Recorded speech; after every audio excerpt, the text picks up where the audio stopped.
नमस्कार, मैं हूं आनंद विजय सिंह और आप देख रहे हैं भारत एक्सप्रेस उत्तर प्रदेश।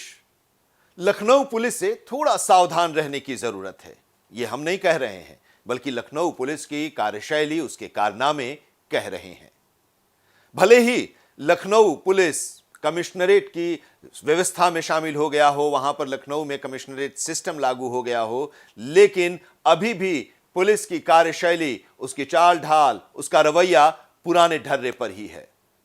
जरा सी बात और उस पर आरोपी बना दिया जाता है, और वो भी छोटा मोटा नहीं, स्मैक तस्कर।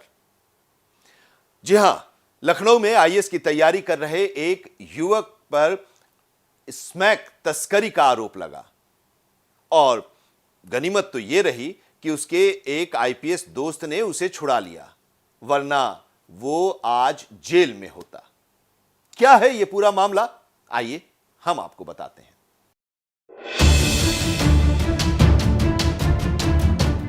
दरअसल पूरा मामला मानक नगर थाना 12 बिरवा क्षेत्र का है। यहां पर कुछ सिपाही ओला टैक्सी ड्राइवर को बुरी तरह से पीट रहे थे।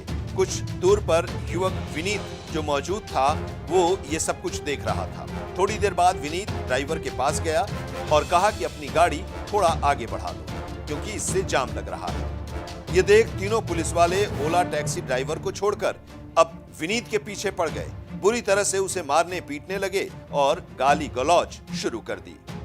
विनीत पूछता रहा कि मामला क्या है, किस वजह से मार रहे हो, लेकिन पुलिस वाले विनीत की एक बात भी सुनने को राजी नहीं थे। यहाँ तक कि विनीत को एक ई रिक्शा में बैठाकर कहीं दूर ले जाने की बात करने लगे। थोड़ी देर में उसे ई रिक्शा पर बैठाया गया और रिक्शे पर ही उसे बुरी तरह पीटा। पुलिस वालों ने कहा कि तुमको स्मैक, गांजा और चरस रखने के केस में फंसाएंगे, ज्यादा बोलोगे तो जान से मार देंगे। पुलिस वालों की धमकी से विनीत पूरी तरह डर गया और किसी तरह अपने परिवार को फोन किया, जिसके बाद परिवार के लोगों ने विनीत के आईपीएस दोस्त जो इस समय ट्रेनिंग पर है, उनको इस पूरे मामले के बारे में जानकारी दी। विनीत के आईपीएस दोस्त ने तुरंत मामले की जानकारी काकोरी एसीपी अनूप कुमार सिंह को दी। तब जाकर आनन फानन में इंस्पेक्टर ने सिपाहियों से इसकी जानकारी दी।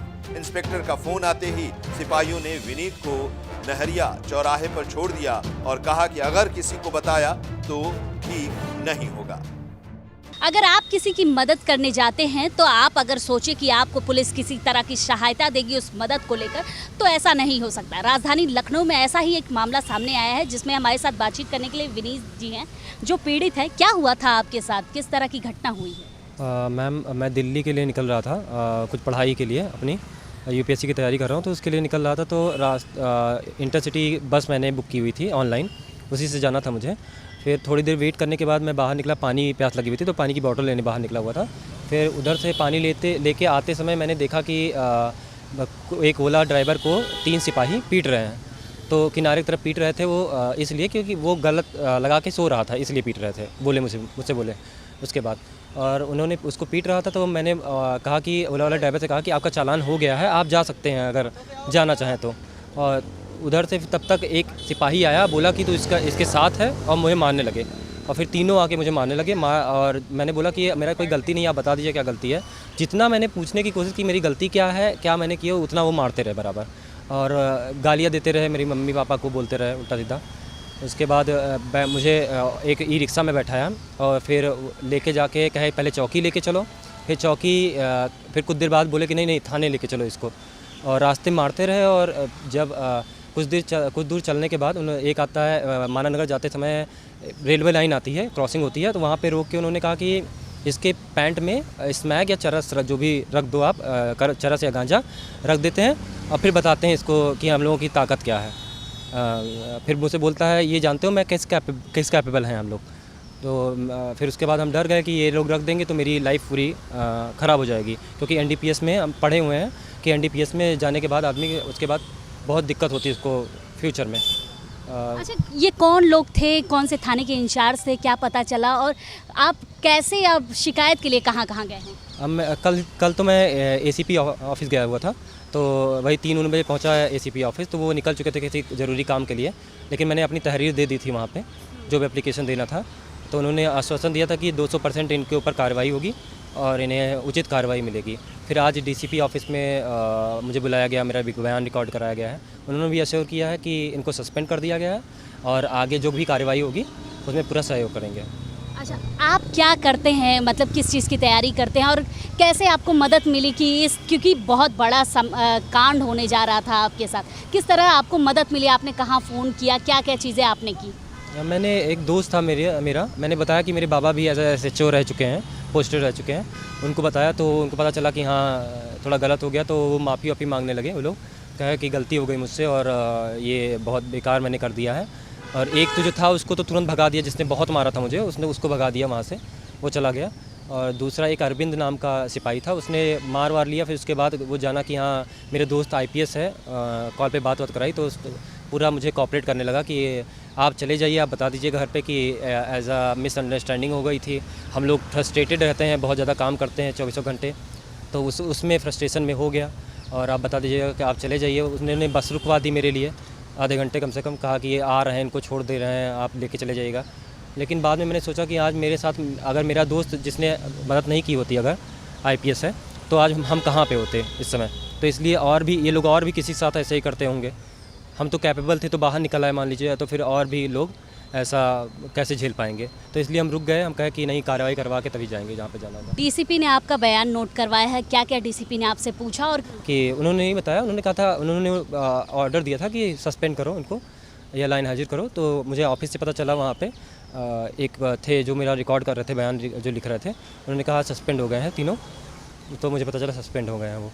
और उन्होंने आश्वासन दिया था, उन्होंने पूछा कि क्या क्या घरी घटना, मैंने उसको एक्सप्लेन की तो वो कहा कि हाँ ऐसा होता है। और उन्होंने वहाँ के SHO से पूछा भी तो SHO ने कहा कि नहीं, एक है उसमें जो ऐसे राह चलते सबको मारता रहता है, हाँ छोड़ देता है। हाँ, तो उन्होंने SHO से कहा भी कि इन लोगों को तुम ही लोग बचाते हो, इन लोगों को तो फील्ड में होना नहीं चाहिए, इन लोगों को लाइन में होना चाहिए, वहीं पे रहें। आप एक युवा हैं, आपके साथ इतनी बड़ी घटना हुई, अब आपका मैसेज क्या होगा? और आप क्योंकि कार्रवाई तो हो रही है, तो अब मैसेज क्या है आपका? मैसेज यही है मैम कि हम बच गए क्योंकि मेरे दोस्त कुछ IPS थे। अगर और किसी के साथ होता है ये चीज़ तो कैसे बचते होंगे, वो तो फंस जाते होंगे। तो कम से कम इस पे देखा जाए, ऐसा कोई अलग फिर आगे ना होने पाए और इस पर कड़ी कार्रवाई की जाए और कोई दूसरा बच्चा ना फंसने पाए इस चीज़ में मेरे जैसे। बिल्कुल, धन्यवाद आपका। तो ये विनीत जी थे जिनके साथ इतनी बड़ी घटना हुई और उनको एक बड़े मामले में फंसाने की कोशिश किया गया, लेकिन अगर उनके सहयोगी एक IPS ट्रेनी IPS ना होते तो शायद आज इनके साथ बहुत बड़ी दुर्घटना हो सकती थी। कैमरामैन अरशद खान के साथ मैं वर्षा शाही, भारत एक्सप्रेस, लखनऊ। 12 बिरवा चौराहे पर एक ओला कैब चालक द्वारा अपना ओला कैब बीच सड़क पर खड़ा करके और सो गया था, जिस पर यातायात बाधित हो गया था।